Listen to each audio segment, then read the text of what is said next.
The interview I'm about to show you is an absolute shocker. It exposes how the Israeli state is twisting reality, gaslighting us, and justifying the mass slaughter of innocent people. It's very important that this propaganda is dissected and exposed for exactly what it is. Now, a bit of context. The interview is with Tzipi Hotovely. She's Israel's ambassador to the UK. Who is she first? Now, she opposes any independent Palestinian state. She supports a greater Israel based on the permanent annexation of all the occupied territories, which she calls Judea and Samaria. Her view is that means not just annexing the West Bank and East Jerusalem, but Gaza as well. She once declared, the land is ours. All of it is ours. We did not come here to apologise for that. She's even condemned the Board of Deputies of British Jews for backing a two-state solution, claiming an organisation that supports the establishment of a Palestinian state is working against Israeli interests. She claims the Nakba, that's when 700,000 Palestinians were expelled in 1948 during the foundation of Israel, is a very popular Arab lie. She opposes marriages, by the way, between Jews and non-Jews. That would mean she's opposed to Keir Starmer's marriage, for example. Even Melanie Phillips, not exactly a pinko lefty, has condemned her for being too extreme in her rhetoric. She should be regarded as an extremist because that's exactly what she is. Now, this interview she did on Sky News is disturbing. So let's just listen to what she said. What's the view on the humanitarian crisis in Gaza this morning? There is no humanitarian crisis because... There isn't? There is no. Israel is in charge of the safety of the Israelis. Hamas is in charge of the safety of the Palestinians. Hamas abused every single support of the international community, and instead of taking care of his people... There is no humanitarian crisis in Gaza. An absolute grotesque lie and a disgusting lie, and also a dangerous lie, because if that is in any way believed, that will undermine efforts to prevent that humanitarian crisis from growing and causing even more mass death. Now, as it is, before the current horror show, Israel subjected Gaza to a 16-year-long blockade from land, air and sea, controlling the supply also of water, food, energy and fuel, which is why the United Nations declares Gaza to be under, legally speaking, occupation, despite the withdrawal of Israeli troops. That has left 80% of its population dependent on international humanitarian assistance. 70% of its households before this were classified as food insecure, unable to afford the means to feed themselves adequately. 2/3 of refugees. Now, bear in mind, half the population are children, hungry, desperate kids.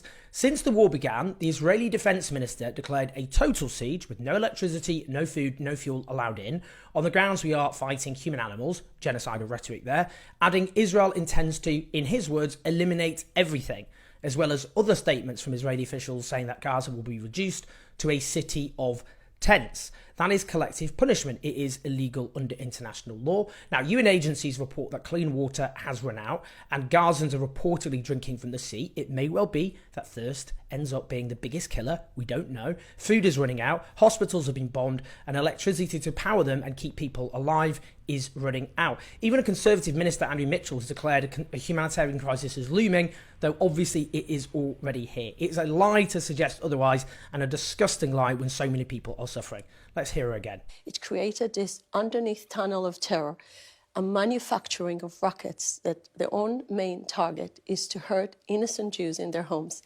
And this is the time that Hamas need to pay the price for its abuse, killing innocent Israelis, and now preventing from his own people to evacuate and to be safe.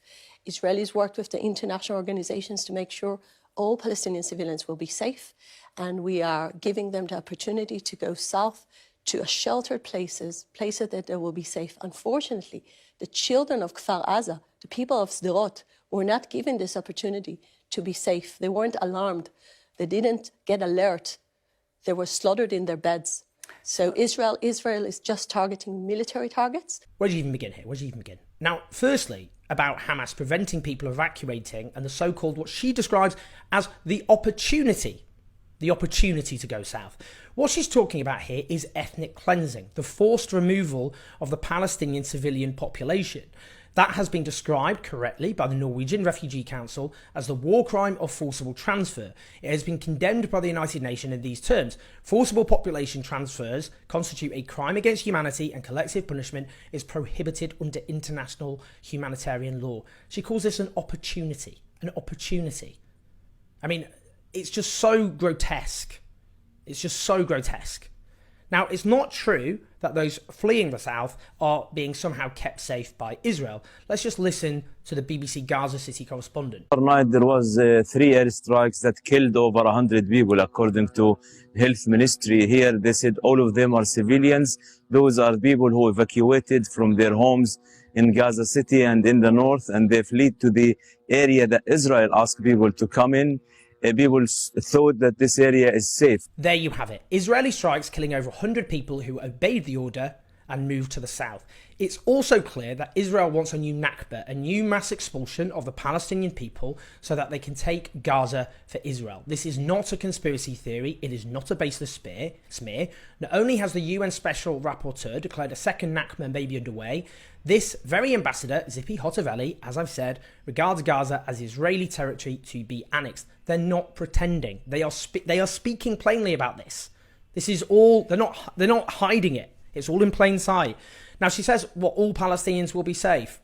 What is she talking about here? Over 3,000 Palestinian civilians are already dead, including around or over 1,000 children. A woefully conservative estimate because so many are dead and buried under rubble. And in a war zone, it's logistically hard to retrieve them, so classified as missing.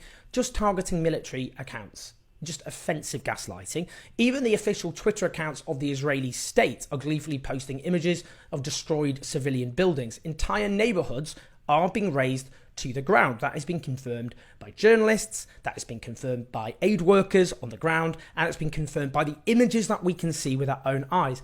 All the living generations of 45 families were wiped out. That is the consequence of the mass bombardment of civilian targets. Let's hear some more. And we want the international community to make sure Hamas will bring back home all those kidnapped people, including British citizens. By the way, yesterday I got a phone call from Israeli citizens that said the mother was shot and the 2 teenager girls, 13 and 16, are kept hostage in Gaza, British citizens. Let's be clear, the taking of civilian hostages by Hamas is absolutely unacceptable. And of course, they must be released.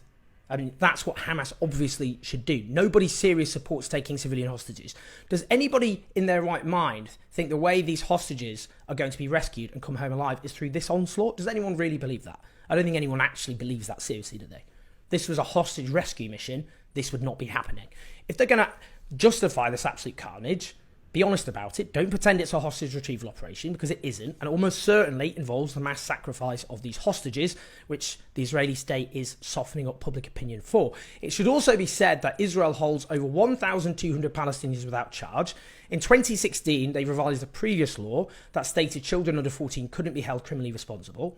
It's estimated that the Israeli military detains and prosecutes between 500 and 700 Palestinian children each year in military courts, lacking basic safeguards for a fair trial. Save the Children allege that children in Israeli custody suffer immense emotional and physical abuse, including violence of a sexual nature, often beaten, handcuffed, blindfolded in small cages in detention centres. Are these not hostages too, and do they not deserve to be released?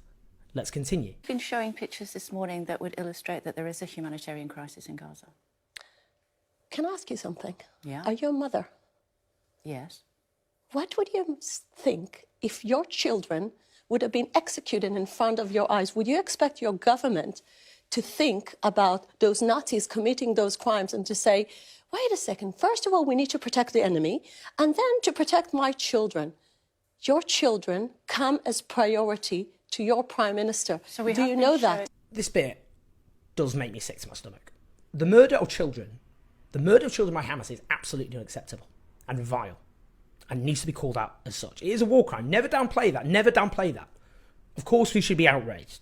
What Zippy is doing there is using that horror to justify the murder of far, far more Palestinian children. Before this latest nightmare, in the last 15 years, 96% of fatalities were Palestinian, according to the United Nations, many of them children. We know that over 1,000 children in Gaza have now been killed. The value of a Palestinian child's life is equal to that of an Israeli child's life or a British child's life. If you do not believe that, then you do not believe in the sanctity of human life. You only care about human life, innocent human life, if it's not about what the ethnicity or religion happens to be. Now, when she says, essentially, that the Israeli state should only care about the lives of an Israeli child, that is not the legal position, let alone the moral position. In the words of the International Committee of the Red Cross, the occupying power has a duty to ensure the protection, security and welfare of the people living under occupation and to guarantee that they can live as normal a life as possible in accordance with their own laws, cultures and traditions. You are morally obliged not to kill children, whether they are Israeli or not. Why am I even having to say this?